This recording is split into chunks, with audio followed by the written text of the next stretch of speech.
Hey everyone. Okay, so I am going to talk about you have decided to homeschool. Now, what are the very first questions that should be asked after that?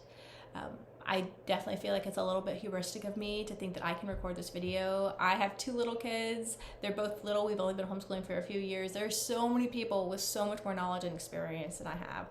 I was homeschooled when I was a kid, which I do think gives me a little bit of a different perspective, but I certainly recognize that there are so many others that know a lot. Just some questions have been asked to me, and so I wanted to put some things together based on what I use, what's worked well for my family, and really just kind of what I think. Yeah, everybody should just start here. I think this is a good starting place for everybody. Everybody will probably go in 1,000 different directions, but everybody starting here is I think a good idea. So the first question after you've decided you're going to homeschool is, what do you believe the objective of education is? To really explore that. So one, well, do you think it's a virtuous citizen? Do you think it's somebody who makes a lot of money at their job? Do you think it's somebody who's self-sufficient? And can be plopped into any environment and make it on their own? What do you believe is the objective, the real goal of true education? That'll form a lot of the decisions that you make. That'll guide a lot of the decisions you make. So I think that's a very important place to start, really knowing that. The second one is being aware of your money budget. And this is, you have to really sit down and actually know what your budget is to know how much money you actually have to spend every month, every quarter, every year, however you divide it up. You absolutely can do homeschooling for next to nothing. You could, I believe you could do it for absolutely nothing. It just would take a lot more creativity. I do absolutely believe it can be done. And I think it can fairly easily be done for not much money. The sticky spot is when you don't know how much money you have. I think it's very important. You need to know how much money do I have. And if you don't have a budget, you'll need to get a budget for your household set up right away. Money is a finite resource. And so even if a budget makes you feel, limited, well, it's something that is limited. So, it seems like that's an appropriate feeling for something that's finite. There are several good budget apps that are out there. I think, Dave Ramsey has a free one you can download just to have your budget everywhere. But it's really just important to know how much money do you actually have. Not just, do you wish you had? Because you could spend like an infinite amount of money, right, on stuff. And a lot of it's really, really good, but knowing how much money do you have. And the second one is your time budget. How much time do you actually have? Do you have the same amount of time per day? Do you have some time in the morning, some time in the afternoon? Do you have some days of the week you have a lot of time, some days of the week you don't have any time? It's really important to know that. Sometimes homeschool moms or homeschool dads can think, well, I'm at home, so I have unlimited time.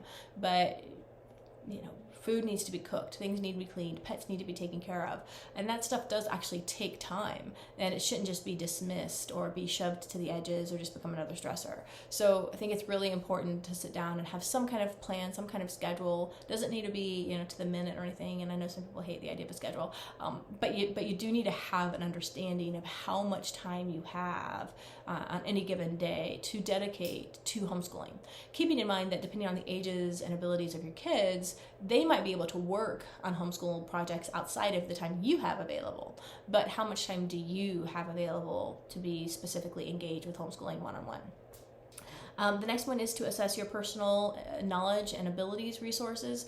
So homeschooling moms are some of the most humble people I know. They always think they don't know anything, even when they know so much. But it's really important to assess what are you good at? What do you know? Maybe you're really strong in math and science. You're not so strong in history and art, or vice versa. So you need to know that going into it, where your weaknesses and where your strengths are. And then there's other things that you might know, like maybe you know a lot about child development. Well, that's not something you would necessarily teach your child, but it might really be helpful in knowing how you're going to structure the day, how you're going to structure lessons for different ages. Especially if you have kids that are different ages, and understanding how you're going to treat them differently based on that. So really assess what are your personal ability and knowledge resources that you have, and also your weaknesses.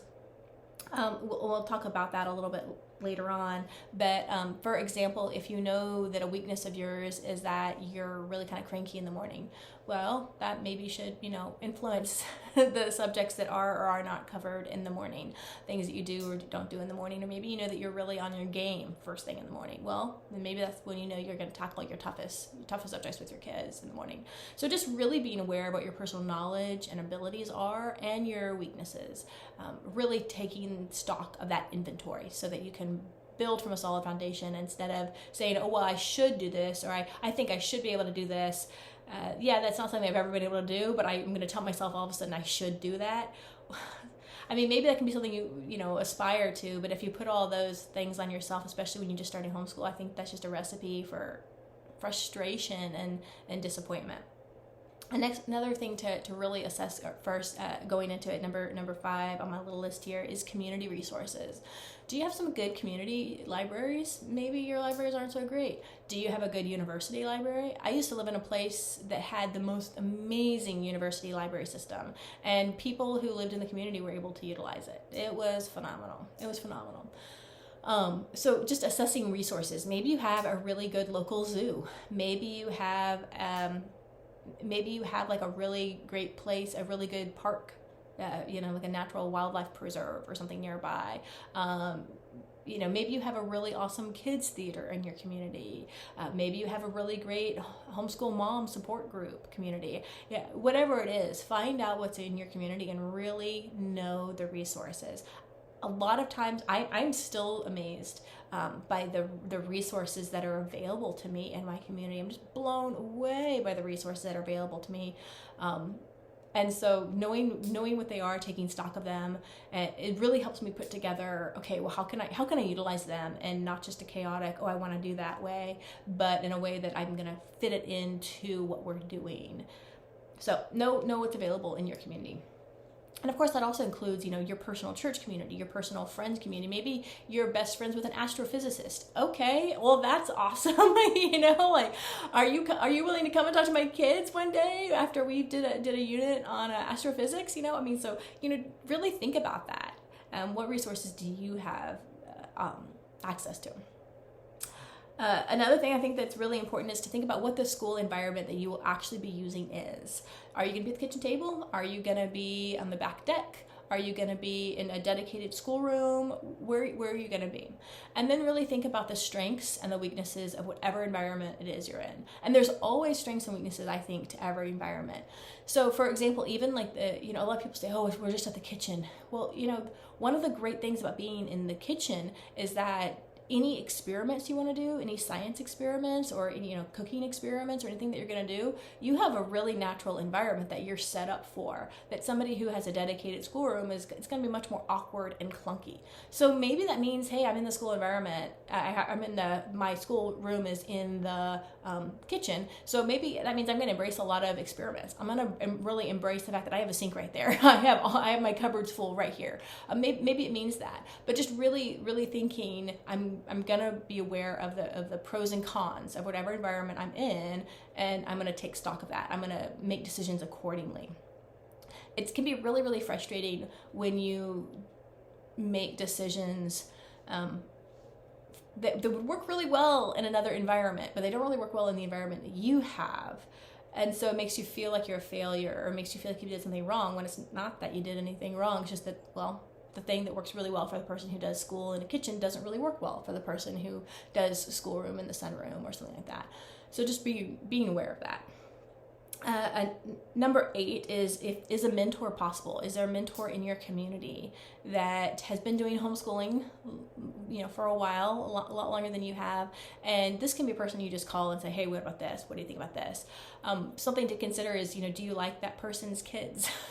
Because the kids are the product of the education, right? So if there's really kids that you just love in the community, they're homeschool kids, you know, make friends with that mom. Say, I like what you're doing. I like what you're doing. I like what the end result is. I see your kids and I see how they behave and I see how they act, and that's how I want my kids to be.